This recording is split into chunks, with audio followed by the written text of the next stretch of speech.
이스라엘 사람들은 원래 애굽에서 종살이 하던 사람들이었습니다.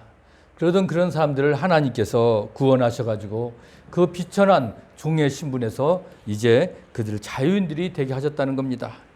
그들을 자유인이 되게 하실 뿐만 아니라 하나님이 백성으로 삼으셨고 또 그들에게 율법도 주시고 또 성전도 이렇게 주셨습니다. 어떻게 보면 노예에서 하나님의 백성으로 신분이 완전히 바뀌어버리게 된 겁니다. 이렇게 자유인이 됐고 하나님이 백성이 됐으면 어떻게 살아야 될까요? 하나님의 좋아하고 기뻐하는 대로 살아야 되는데 그들은 그렇지 않았다는 겁니다. 그들은 불행하게도 하나님의 이름을 더럽혔습니다. 하나님의 이름을 모독하고 하나님의 명성을 땅에 떨어뜨린 겁니다. 오늘 에스겔 선지자는 그들이 이러한 죄를 두 가지로 지적하고 있습니다. 하나는 가난하고 힘이 없는 사람들을 짓밟았습니다. 그들에게 뇌물을 받고 또 그들을 또 자기들의 마음에 들지 않는 사람은 감옥에 가두고 그렇게 매를 때리고 죽인 그런 행동을 했죠. 온갖 종류의 억울한 부르짖는 소리가 하늘을 찔르게 만들었습니다. 또 한 가지는 뭐예요? 바로 우상을 숭배한 겁니다. 우상을 숭배함으로써 그들은 성적인 타락과 인신 제사 등으로 그들을 스스로 더럽히고 하나님의 이름을 더럽히게 한 거예요. 심지어 하나님의 성전 안에서도 우상을 숭배한 겁니다. 그들은 하나님을 버렸습니다. 하나님과의 관계를 깨트려 버린 겁니다.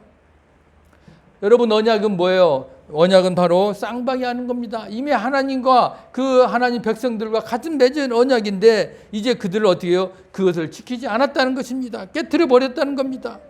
그렇으니까 이제 그 이스라엘 땅을 호시탐탐 누리던 바벨론이라는 그 제국이 그 당시에 그 이스라엘을 어떻게 해요? 이제 다 함락을 했습니다.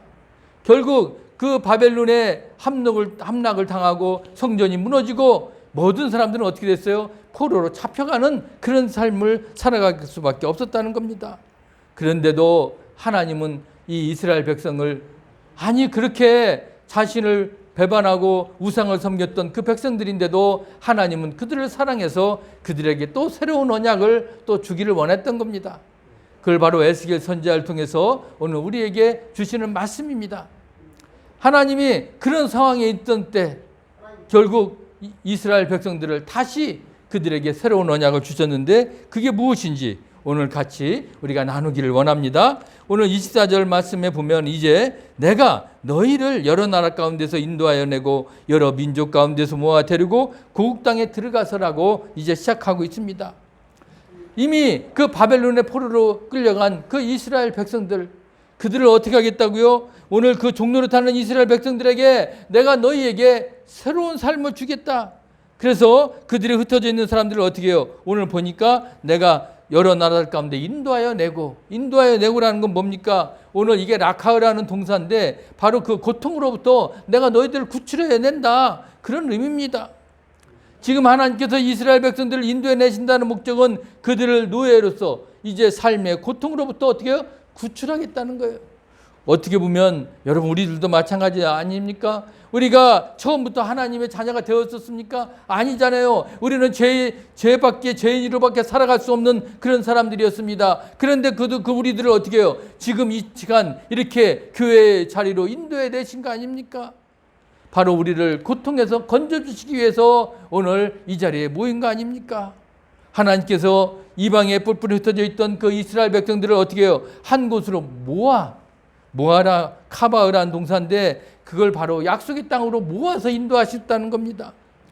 여러분 하나님께서 이스라엘 백성들을 모으셨더니 오늘 우리들도 어떻게 해요? 이렇게 또 한 자리에 이렇게 모으신 겁니다. 여러분 우리가 예배를 그냥 흩어져서 드리는 게 아니잖아요. 우리가 교회는 어떻게 모이는 것입니다. 그래서 우리가 모아서 이렇게 모여가지고 한 자리에 예배를 드리는 겁니다. 그렇기 때문에 우리가 이 모이는 것이 얼마나 중요한지 모릅니다. 우리들을 교회로 모으신 이유는 뭡니까? 우리 모두를 약속의 땅 하나님의 나라로 인도하기 위해서 오늘 이 자리에 우리가 이렇게 모인 겁니다.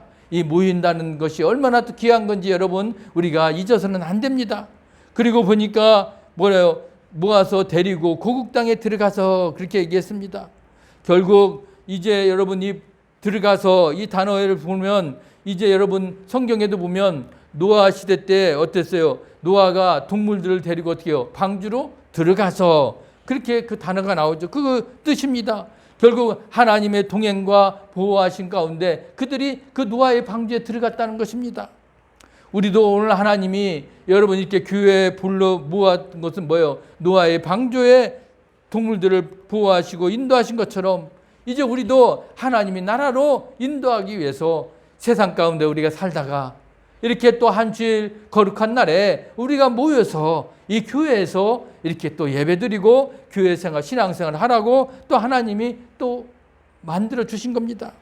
그렇기 때문에 우리가 오늘도 얼마나 이 귀한 시간에 이렇게 예배당에 나와서 하나님의 인도하심을 받고 예배를 드리는 것이 얼마나 귀한 것인지를 여러분 잊어서는 안 됩니다. 그것이 바로 하나님 나라를 우리를 이끄시기 위한 바로 하나님의 방법인 것입니다.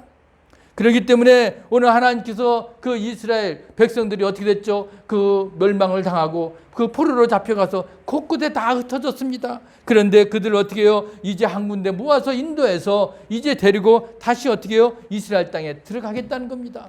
이스라엘 땅에 들어가서 이제 무슨 일이 이루어집니까? 그것이 25절에 나와요. 어떤 일이 이루어지죠? 맑은 물을 너희에게 뿌려서 너희로 정결하게 하되 곧 너희 모든 더러운 것에서와 모든 우상 숭배에서 너희를 정결하게 할 것이며 라고 오늘 말씀하고 있습니다. 오늘 이 말씀은 무엇입니까? 이제 율법에 의해서 의식적으로 부정하게 된 자는 어떻게 해요? 반드시 정결하게 돼야 되는 그 의식을 해라는 것입니다. 그래서 나의 그 부정한 것들을 어떻게 해요? 다 씻어버리라는 겁니다. 만약 정결 의식을 통해서 부정함을 씻지 않으면 어떻게 해요? 그 당시에 모였던 유대인들 사회에서는 어떻게 해요? 쫓겨남을 다 받아야 됐다는 겁니다. 그래서 하나님께서 과거 그들의 심판을 받게 된 것이 그들이 죄 때문이었기 때문에 이제 그들이 자신의 죄를 어떻게 해요? 회개하게 하심으로써 다시 온전한 하나님 백성으로 삼으신 겁니다. 여러분 오늘 그렇기 때문에 늘 내 마음과 몸은 어떻게 해요? 깨끗하게 정결하게 될 필요가 있다는 거예요. 우리가 예레미야 선지자도 이미 예레미야 4장 14절에서 뭐라고 그랬어요? 예루살렘아 내 마음의 악을 씻어버리라 그랬습니다. 내 마음의 악을 씻어버리라 그래야만 뭐예요? 구원을 얻으리라 이렇게 말씀한 겁니다. 여러분 오늘도 우리가 성경은 일관성 있게 바로 진정한 구원의 삶을 얘기하고 있습니다. 우리가 은혜와 축복받은 삶은 뭐예요? 바로 그 은혜와 축복받는 삶을 살아가기 위해서 먼저 해야 될 게 뭘까요? 나의 죄를 깨닫는 겁니다. 그리고 나의 죄를 어떻게 해요? 회개하는 죄 사함을 과정이 전제되어야 됩니다. 그러기 위해서 여러분 우리는 이 죄 씻음 받음이 있어야 구원받은 첫 출발이 되는데 우리가 알다시피 우리는 어떻게 죄를 씻음 받았습니까? 바로 십자가, 바로 예수 그리스도 그분이 이 땅에 오셔서 우리를 십자가에 달려서 그 보혈의 피로 우리 죄를 다 씻음 받았다는 거, 그것을 우리가 잊어서는 안 된다는 겁니다. 그것이 오늘 우리가 주신 하나님의 진리고 복음이라는 겁니다. 그렇기 때문에 오늘 우리는 하나님의 백성들, 오늘 여기 이스라엘 백성들이 그 부정함을 씻어주는 주체는 누가 했다는 거예요? 바로 하나님이 했다는 것입니다. 이스라엘 백성들이 스스로 죄를 탕감받을 수 있어요? 나 죄를 졌으니까 나 이제 죄 안 짓을 수 있어. 내 죄 진 거 나 이제 다른 사람이 용서해 줄 수 있습니까? 그래서 해결되는 게 아니라는 겁니다. 여러분 이 죄의 문제는 근본적으로 누가 해줄 수밖에 없습니까? 바로 하나님이 이 죄를 씻어서 맑게 해주신다는 것을 우리가 알 수가 있습니다. 그렇기 때문에 오늘 이스라엘 백성들에게는 자기들 스스로 죄를 깨끗게 할 수가 없다는 것입니다. 오늘 그렇기 때문에 오늘 죄를 씻은 건 누구예요? 하나님밖에 할 수 없고 오늘 우리들과 죄를 씻음 받은 건 누구 해줬다고요? 바로 그 십자가 사건 예수 그리스도로 인해서 우리는 죄 씻음을 받았다는 거, 여러분 이것을 우리가 잊어서는 안 됩니다. 그런데 많은 사람들이 어떨까요? 이것을 믿습니까? 지금 믿지 않잖아요. 그렇기 때문에 우리가 교회 나오라 해도 교회 나오지 않습니다. 왜? 내가 잘 먹고 잘 사는데 무슨 내가 하나님을 믿어? 예수님 없다라는 겁니다. 그런데 그들 안에는 무슨 문제가 있을까요? 여러분 우리 사람들에게는 양심의 문제가 있습니다. 그건 뭘까요? 내가 아무리 잘나고 잘났어도 죄를 지을 수밖에 없다는 겁니다. 죄를 지으면 어떻게 돼요? 내 양심에 꺼리낌이 있습니다. 나는 죄를 지고 난 죄인이구나. 아무리 우리가 깨끗하게 산다고 해도 우리는 다 거룩하게 살 수가 없습니다. 그렇기 때문에 우리는 늘 어떻게 해요? 회개를 하잖아요. 그것도 우리가 주님의 그 보혈의 피로 의지해서 우리가 회개를 구할 때 그때 우리는 다시 거듭나고 새롭게 되는 것입니다. 그런데 사람들은 어떻게 할까요? 죄를 짓고 나서 양심의 가책은 있죠. 그래서 내가 어떻게 하면 이 죄를 씻을 수 있을까? 그래서 무슨 일을 할까요? 좋은 일 해요. 착한 일을 합니다. 그러면 죄를 씻을 수 있습니까? 씻을 수 없다는 것입니다. 그러면 내가 죄를 씻기 위해서 내가 그 힘든 고행을 하고 나 혼자 산에 들어가서 한번 죄를 씻어봐야 되겠다.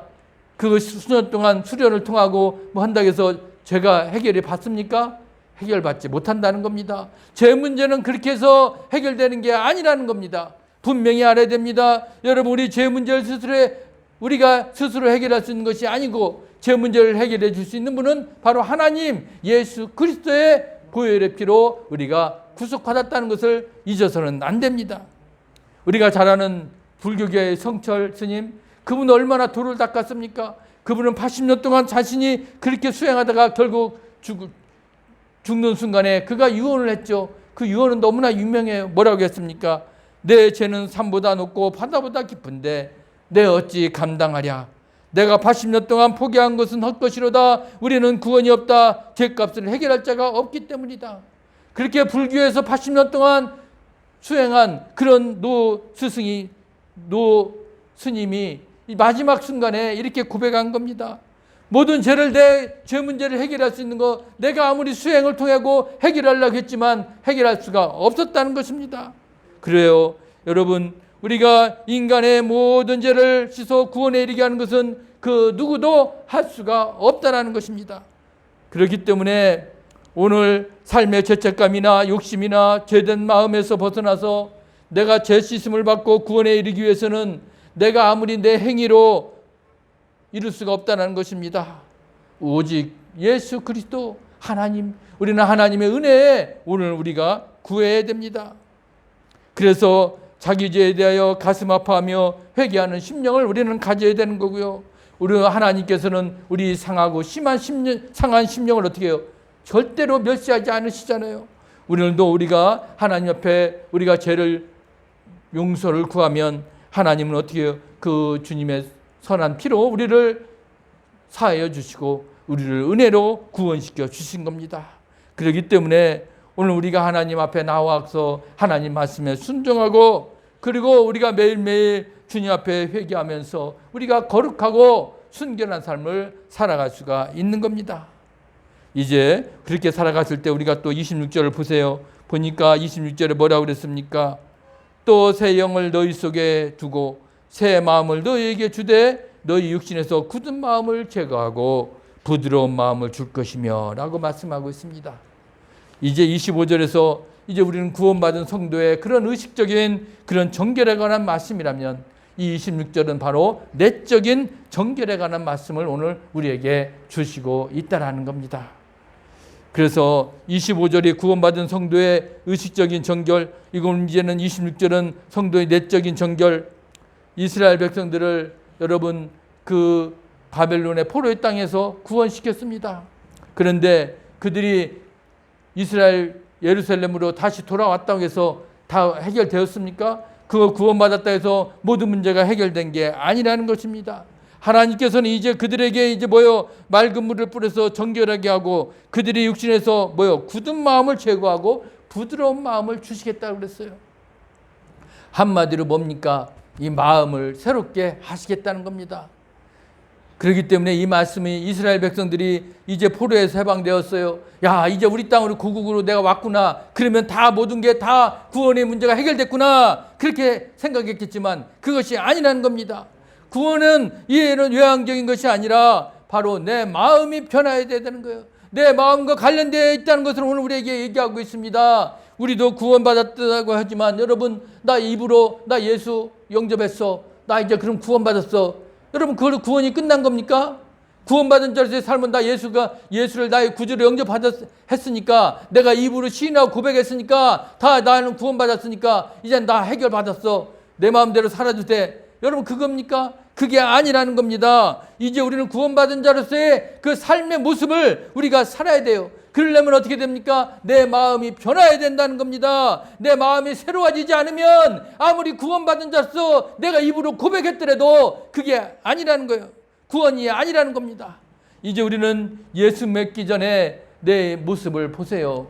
내 마음속에 아직도 혈기나 굳은 마음, 미워하는 마음, 질투하는 마음들이 있다면 그것을 회개해서 이제 어떻게 다 모두 없어져야 됩니다. 그리고 내 마음을 뭘로 채워야 돼요? 부드러운 마음으로 채워져야 돼요. 이해하는 마음으로, 사랑하는 마음으로, 내 마음에 존중하는 마음으로 내 그 마음을 변화시켜야 된다는 겁니다. 그런데 이것이 내 힘으로 돼요? 안 되잖아요. 바로 성령님이 함께 할 때 내 마음이 부드러워지는 겁니다. 여러분, 우리가 아무리 구원받은 자로서 우리 마음을 보세요. 내가 100% 늘 부드러운 마음, 사랑하는 마음, 이해하는 마음으로 살아갈 수 있어요? 아니잖아요. 아직도 우리들 안에는 혈기가 있습니다. 굳은 마음이 있어요. 미워하는 마음, 그런 질투하는 마음들이 늘 우리들 마음 안에 사로잡혀 있습니다. 이것을 제거해야 되는데 그러려면 어떻게 됩니까? 성령님을 늘 부어주시는 그런 마음으로 우리가 나가야 돼요. 그래서 오늘 그들에게 내 영, 새 영을, 새 마음을 너희에게 준다는 겁니다. 바로 그 얘기가 뭘까요? 늘 우리는 새 영, 새 마음으로 성령 충만한 삶을 살아갈 때 내 마음이 부드러워지는 겁니다. 그래서 여러분, 우리가 이 생명이 부드러운 마음은 어떻게 돼요? 그것은 바로 건강하다는 거예요. 우리가 또 건강하고, 여러분, 우리가 약 먹고 해서 장수하고 운동한 데서 장수하는 줄 압니까? 아니에요. 내 마음이 중요합니다. 여러분, 우리 마음이 굳어져 있으면요, 없던 병도 다 생겨요. 왜? 그만큼 내 간이 굳어지고, 내 위가 굳어지고, 장이 굳어지면 어떻게 돼요? 병이 안 생길 것 같은데 병이 생기잖아요. 그러면 오래 못 삽니다. 그러면 수술해야 되고, 그리고 이제 알다시피 암이 생기기도 하고요. 도저히 고칠 수 없는 병으로 되는 겁니다. 그렇기 때문에 오늘 우리가 내 마음이 굳어져서 병이 들어 있다고 생각하면 결국 우리는 어떻게 됩니까? 그런 마음을 변화시켜야 되는데 그게 바로 부드러운 마음으로, 이 성령이 충만한 마음으로 새 영과 새 마음을 받아야 됩니다. 여러분, 그렇기 때문에 여러분 새 영과 새 마음을 받으시길 바랍니다. 그래서 성령 충만한 삶을 살아갈 때 건강한 삶을 살아갈 수가 있다는 거예요. 그러기 위해서는 오늘 우리들에게 이 에스겔 선지자가 부탁하는 게 있어요. 27절 말씀입니다. 하나님께서 주신 말씀이에요. 또 내 영을 너희 속에 두어 너희로 내 율례를 행하게 하리니 너희가 내 규례를 지켜 행할지라. 결국 이 말씀은 무엇입니까? 우리들 마음 가운데 성령님이 늘 함께 해줘서 성령의 인도함을 받으라는 거예요. 성령의 인도함을 받은 사람은 어떻게 해요? 말씀을 늘 보게 될 수밖에 없습니다. 말씀을 깨달을 수밖에 없습니다. 말씀에 순종하는 삶을 살아갈 수밖에 없다는 겁니다. 너희들이 말씀에 순종하는 삶을 살아가게 되면 어떻게 해요? 내 영이, 성령이 늘 너희들 마음에 있을 것이다, 그 말이에요. 그렇기 때문에 여러분, 우리가 말씀을 늘 우리가 읽고 깨닫고 우리가 늘 묵상하면서 여러분 순종하며 나아가시길 바랍니다. 그것이 바로 성령이 충만한 삶이고, 그것이 여러분들을 건강하게 사는 삶이고, 그리고 주님이 늘 함께하는 삶이고, 주님이 우리를 붙잡아 주실 것이고 우리를 인도해 주셔서 늘 우리와 함께할 때 여러분, 이제 우리는 구원받은 자로서 하나님 앞에 할렐루야 하면서 나아갈 수가 있는 것입니다. 성령을 받지 못한 사람은 결국은 하나님의 뜻을 할 수가 없잖아요. 그렇기 때문에 하나님이 기뻐하는지도 몰라요. 그러니까 결국 그런 사람은 어떻게 돼요? 사탄의 영의 지배를 받을 수밖에 없고, 사탄이 하는 대로 그렇게 행하게 될 수밖에 없기 때문에 그것은 바로 구원받은 자가 되지 못한 겁니다. 그런 사람들 때문에 결국 어떻게 해요? 전도도 막히는 겁니다. 우리가 구원받은 자로서 온전한 모습으로 우리가 모여서 교회생활, 신앙생활을 할 수 있다는 것은 바로 우리가 내 안에 진정으로 성령으로 충만한 삶, 바로 하나님 말씀대로 순종하며 사는 삶이라는 것을 우리가 잊지 말아야 될 것입니다. 이제 그렇다면 여러분, 우리를 한번 자신을 이 시간 한번 되돌아보는 시간 되기를 원합니다. 과연 나는 성령을 지금 받은 사람인가? 나는 진정 하나님이 자녀로 내가 하나님을 기뻐하며 살아가는 그런 자녀인지, 내가 늘 하나님의 말씀을 행하며 순종하며 살아가는 사람인지를 한번 되돌아보는 그런 시간이 되길 바랍니다. 오늘 사도 바울은 그렇기 때문에 우리들에게 뭐라고 말했습니까? 고린도후서 13장 5절에 이렇게 말했잖아요. 너희는 믿음 안에 있는가? 너희 자신을 늘 시험하고 너희 자신을 확증하라 그랬어요. 예수 그리스도께서 너희 안에 계신지를 너희가 스스로 알지 못하느냐? 그렇지 않으면 너희는 버림받은 자니라 라고 오늘 이 사도 바울이 단호하게 말한 것입니다. 여러분, 늘 오늘 우리들 안에 오늘도 내 주님이 오늘도 내 안에 살아 계신지, 내 안에 있는지를 늘 우리는 생각하면서 살아야 된다는 겁니다. 만일 우리 안에 믿음이 있고 마음이 성령께서 계시면 내 마음을 어떻게 해요? 굳은 거 어떻게 된다고요? 다 제거할 수 있습니다. 부드러운 마음으로 된다는 거예요. 새 영과 새 마음으로 우리가 채울 수가 있습니다. 그래서 우리가 은혜로운 삶을 살아갈 수가 있습니다. 그래서 다른 사람을 시기하지 않습니다. 혈기내지 않습니다. 늘 다른 사람을 이해하고 늘 다른 사람을 우리가 북돋아주는 그런 사람이 되는 겁니다. 우리가 하나님을 경외하면서 이제 우리는 어떤 삶을 살아야 됩니까? 죄를 미워하는 삶을 살아야 될 줄 믿습니다. 새 언약과 새 마음으로 새로운 언약을 주신 이제 우리 주님 하나님께서 하나님을 통해서 이제 우리들에게 새롭게 도약하는 그런 삶으로 살아가야 될 줄 믿습니다. 오늘 이제 우리 모두는 다 성령을 소유한 자입니다. 성령님이 여러분과 함께 하십니다. 그러기 위해서 이제는 어떻게 해야 된다고요? 늘 말씀을 보고 깨닫고 말씀에 순종하며 그런 삶을 살아야 될 줄 믿습니다. 그러면 우리 마음은 저절로 어떻게 해요? 굳은 마음이 아니고 부드러운 마음으로 채워주실 것이고, 그래서 하나님 앞에 오늘도 나와서 우리가 경배하고 찬양하고 기도할 때 하나님이 우리를 함께 해줄 줄 믿습니다. 우리를 여러분들을 지켜줄 줄 믿습니다. 여러분 인도해 줄 줄 믿습니다. 이 복음을 여러분 우리가 전해야 되지 않겠습니까? 그런 자로서 오늘도 하나님 앞에 새 마음과 새 영으로 오늘도 성령 충만한 삶을 살아가시기를 주의 이름으로 간절히 부탁합니다. 아멘.